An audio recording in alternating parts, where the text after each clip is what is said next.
Bang, coba bahas Khmer Merah dong. Oke, kita akan bahas Khmer Merah. Dan untuk kalian semua yang lagi di jalan, hati-hati di jalan. Dan untuk kalian yang nonton gue sambil makan, nikmati makanan kalian dan dengarkan ocehan gue. Sebelum kita membahas dari kejadian Khmer Merah yang ada di Kamboja, kita harus merujuk dulu nih apa yang memancing Khmer Merah ini terbentuk dan tercipta. Bahkan sampai dia itu bisa menguasai atau memiliki power di Kamboja pada waktu itu.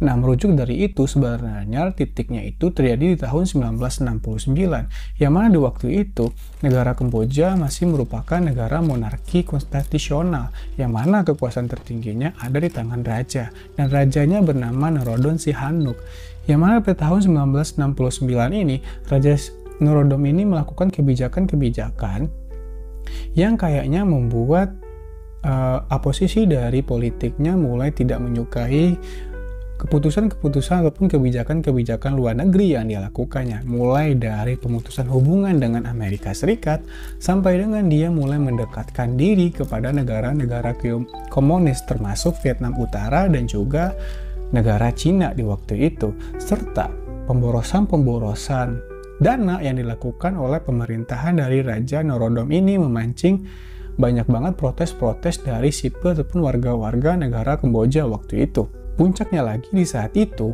banyak banget pejabat-pejabat pemerintahannya yang ikut korup dalam kepentingan-kepentingan politiknya.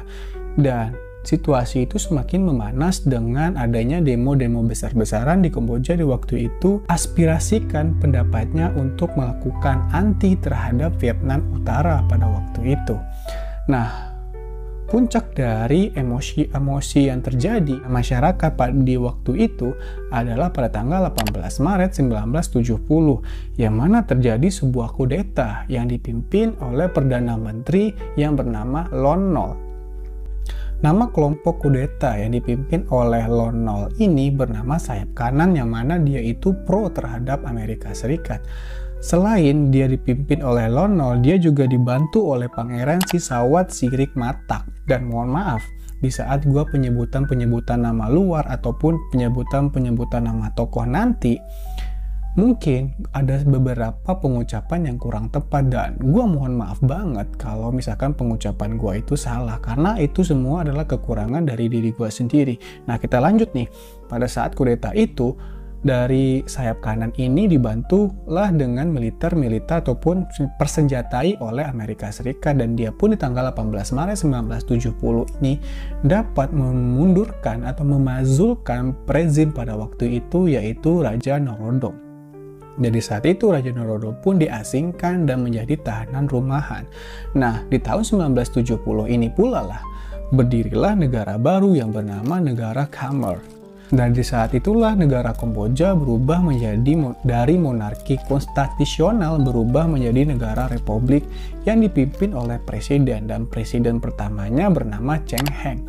Yang mana Cheng Heng ini sebenarnya kayak menurut gua ini hanyalah asumsi gua semata.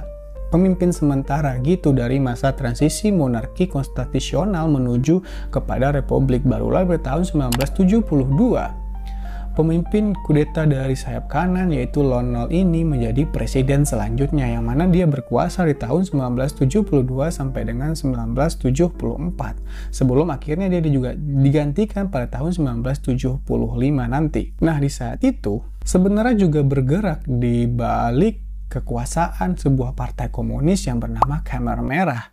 Nah, Khmer Merah ini dipimpin oleh seorang pria yang bernama Pol Pot.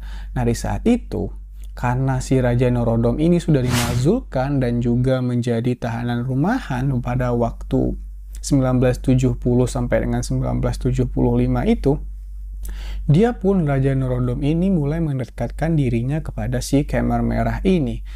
Dan ketidakpuasan publik terhadap pemerintahan dari Lon Nol yang menjadi presiden kedua pada waktu itu memuncak pada tahun 1975.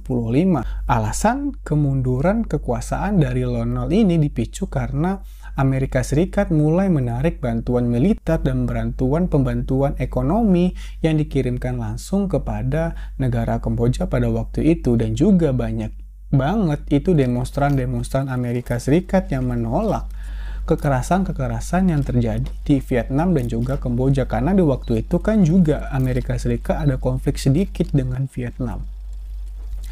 Ditambah lagi, bantuan-bantuan ekonomi yang diberikan oleh pihak Amerika kepada Kamboja pada saat itu juga dikorup oleh pejabat-pejabat dari kepemimpinan si Lon Nol ini. Semakin ketidakpercayaan publik kepada pemimpin pada waktu itu juga semakin besar.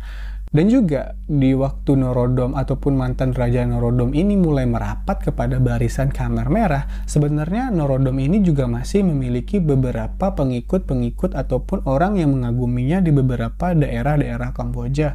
Tentu saja itu membuat kekuatan dari Khmer Merah pada waktu itu bertambah dengan banyaknya pengikut-pengikut ataupun juga pengusung-pengusungnya. Ditambah lagi, Khmer Merah ini mendapatkan bantuan dari Vietnam Utara yang memiliki ideologi sama dengan dia, yaitu komunis. Ditambah lagi, katanya juga ada yang sumber yang mengatakan kalau Khmer Merah ini juga mendapatkan bantuan dari negara Tionghoa. Tapi gue nggak bisa memverifikasikan apakah itu benar ataupun tidak. Karena di beberapa artikel ada yang mengatakan mendapatkan bantuan dari negara Tionghoa, ada juga yang mengatakan kalau dia tidak mendapat bantuan, hanya mendapatkan bantuan dari Vietnam Utara. Dari saat itu, dari tahun 1970 sampai dengan tahun 1975, Partai Komunis Khmer Merah ini mulai melatih pasukan militernya yang dibantu dan dipersenjatai oleh Vietnam Utara. Dan puncaknya di saat kemunduran kekuasaan dari Republik Khmer ini di tahun 1975, Khmer Merah pun mulai melakukan kudeta, serangan balasan terhadap kepemimpinan dari Lon Nol ini.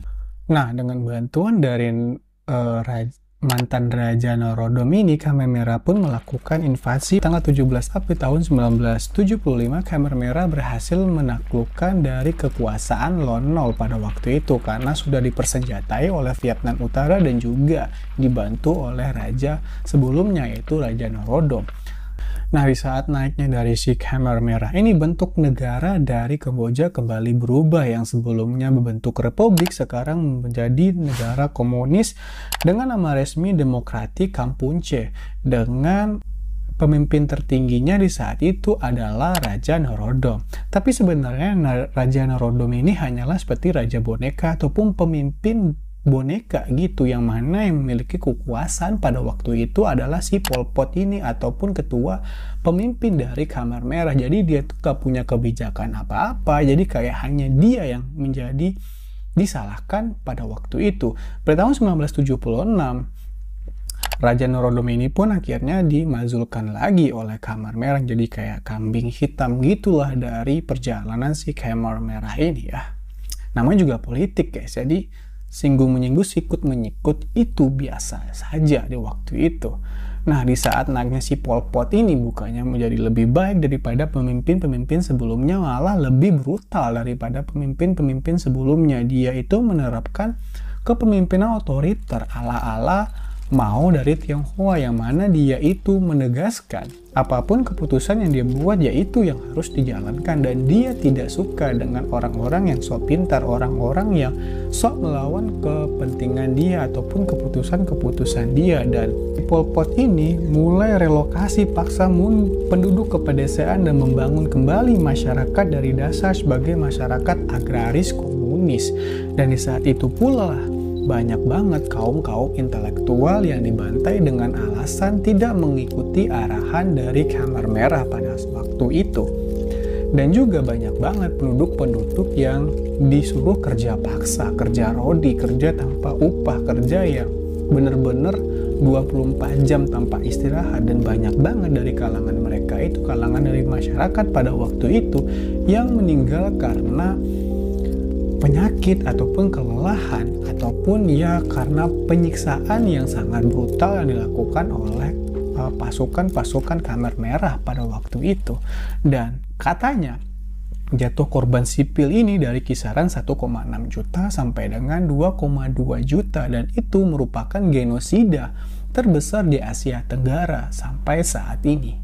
Nah, di saat setelah pemazulan dari si Norodom dan juga mengganti menjadi Pol Pot ini, si Norodom ini, Raja Norodom ini mulai mengasingkan dirinya ke daerah Beijing pada waktu itu.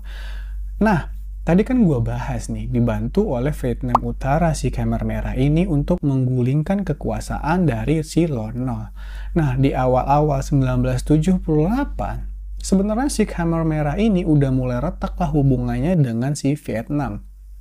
Dan dia mulai mau mengusik sedikit demi sedikit Vietnam, dan Vietnam pun mulai melakukan invasi besar-besaran kepada negara Kamboja yang akhirnya di tahun 1975 Khmer Merah pun bertukuk lutut dengan Vietnam Utara. Ya namanya guru ya kan, dia yang mengajarkan lu cara menembak, dia yang mengajarkan militer kepada Khmer Merah, malah itu yang digigit oleh Khmer Merah. Ya udah, lu cari mati namanya kalau menurut gua. Nah, dari awal 1979 Kamboja menjadi negara boneka dari Vietnam.